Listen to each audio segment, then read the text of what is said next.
Today, we are going to discuss about genome sequence acquisition and analysis. Before we go detail into this topic, we have to know what's genomics. The genomics is derived from the word genome, that is, total genetic material of a cell or organism. Genomics, it is a newest branch of genetics, that is the study of genome structure and function, massive genome-wide mapping, determination of primary nucleotide sequences for whole genome, and analysis of this genome is done uh, by protein sequences. That is, the concept of hierarchy of genomic information and the transcribed genome is examined by ESTS, that is expressed sequence tags, as it is an unit of sequence data. This is the most sensitive comparison between the sequence are made at the protein level. Why? Because the detection of distinctly related sequences is easier in the protein translation because the redundancy of the genetic code of 64 codons is reduced to 20 distinct amino acids. The primary means of determining the order of amino acids in a polypeptide is by protein sequencing. The only disadvantages of this technique is large quantities of data could not be analyzed. But analysis of DNA sequence is done by four ways. One is detection of phylogenetic relationship, genetic engineering using restriction mapping, determination of gene structure through intron and exon prediction, interference of protein coding sequences through ORF, that is open reading frames. What's the features of this DNA sequence analysis? It is analyzed by means of detecting the open reading frames, understanding the effect of introns and exons, DNA sequence assembly, interpretation of EST searches, and genome analysis by EST tool. Let us see one by one. The first is detecting ORF, that is open reading frame. This ORF is the longest frame which is uninterrupted by stop codons like TGA, TAA, or TAG. This ORF is also called as corrected reading frames. Finding the end of ORF is easier than finding its beginning. Usually, the initial codon in a coding sequence is methionine, but its presence is not an absolute indicator for ORF initiation. Usually, it is necessary to use additional techniques to detect where the 5' untranslated sequences ends. It is reported that untranslated sequences presents only at the 3' end normally. Several features may be used as an indicator for potential protein coding regions in DNA. Recognition of flanking Cossack sequences. It may be also helpful in pinpointing the starting of the coding sequence. Protein coding or region in DNA is called flanking Cossack sequence. The coding region sequence and non-coding region sequence are differ fundamentally on the basis of amino acid residues. Next is understanding the effect of introns and exons. This understanding of the effect of introns and exons, it is related to splicing technique. That is, splicing is introns are removed and exons are connected together in the mRNA transcription process. The presence of introns and exons in eukaryotic gene is based on potential source of gene products and it has different lengths.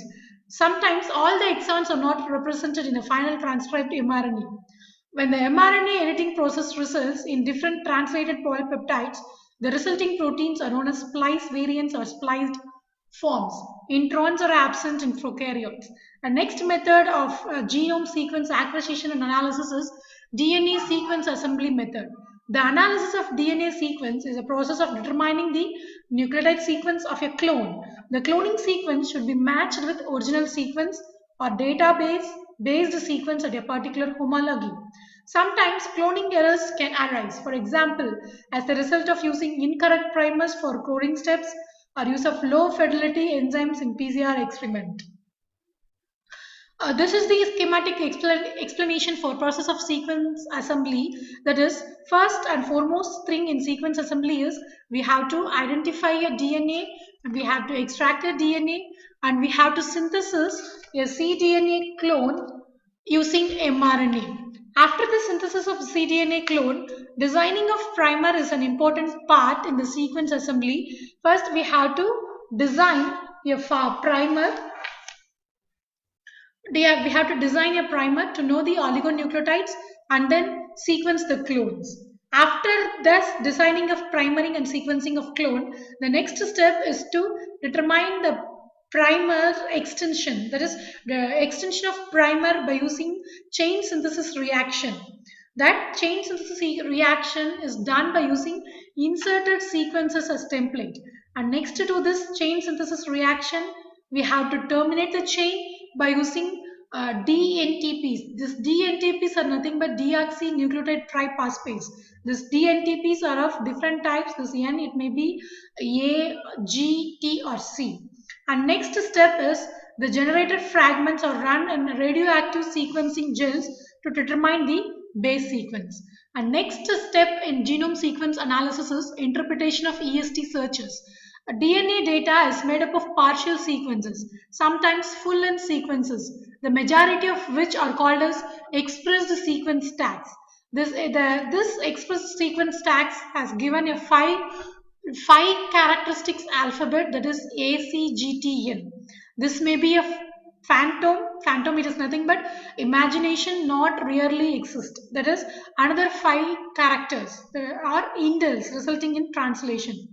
This EST will often to be a subsequence or another sequence in database.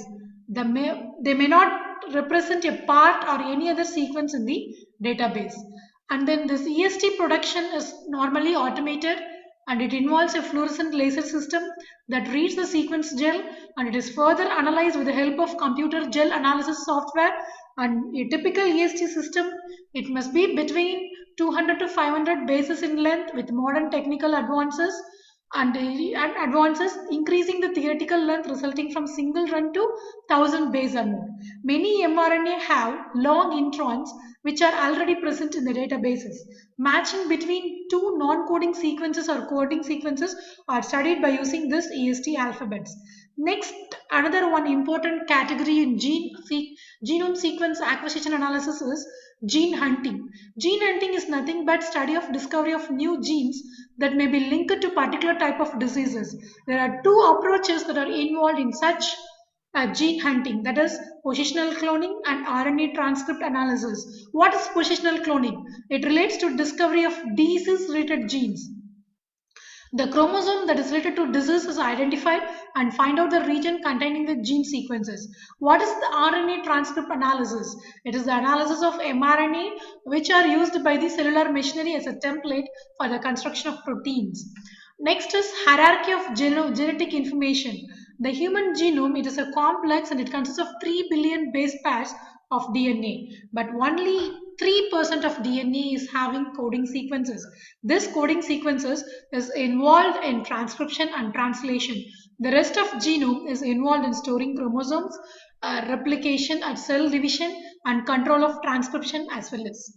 There are three levels of genomic information that is available so far. First is chromosomal genome information. Next is expressed genome information and proteome information. What is stored as chromosomal genome information? That is genetic information common to every cell in an organism is stored as a database in chromosomal genome information. Expressed genome information is nothing but transcriptomes, the part of genome that is expressed in a cell at a specific stage in its development. That is, that data are available in expressed genome databases. Next is proteome database. This proteome database is nothing but databases of protein molecules that interact to give a cell an individual character. What is the expression profiles of a cell in a genome sequence acquisition and analysis? One of the main goal in genome sequence analysis is to get the sequence, and that sequence is to be obtained either by manually or by automated sequence techniques. The first genome sequence from eukaryotic organism, it is obtained from chromosome 3 of Saccharomyces cerevisiae.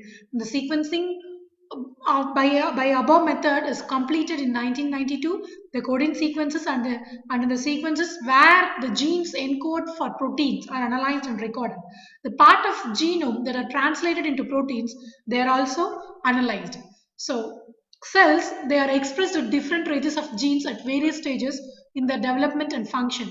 The relative expression levels are normal or abnormal, which depends on coding sequences. The characteristic range of gene expression is the expression profile of the gel. Next, we will see about the analysis of genome by using ESTS tools. So many tools are available, and the major tools are sequence similarity tools, sequence analysis tools, and sequence clustering tools. Sequence similarity tools are used to identify an evolutionary relationship between newly determined sequence and the known gene families. Here, the extent of starch similarities is assessed. If the degree of similarity is low between two sequences, then the relationship is very poor and vice versa. Example for the sequence similarity tools is BLAST, PhyloGips, Samba, sequestrome. And next is sequence assembly tools. It reveals that several ESTs are matching with your probe sequence. Normally, EST must be aligned with each other to reveal consensus sequences. Further round of searching identifies additional ESTs that should be incorporated into the alignment. This type of sequence alignment is called sequence assembly. Tools that is helpful for this process include Staden assembler, Tigger assembler, and Fob assembler. Next is sequence clustering tools. This is used to take large set of sequences and divide them into clusters based on extent of shared sequence identity and maximum overlap regions. It is useful to save database searching times and analysis effort.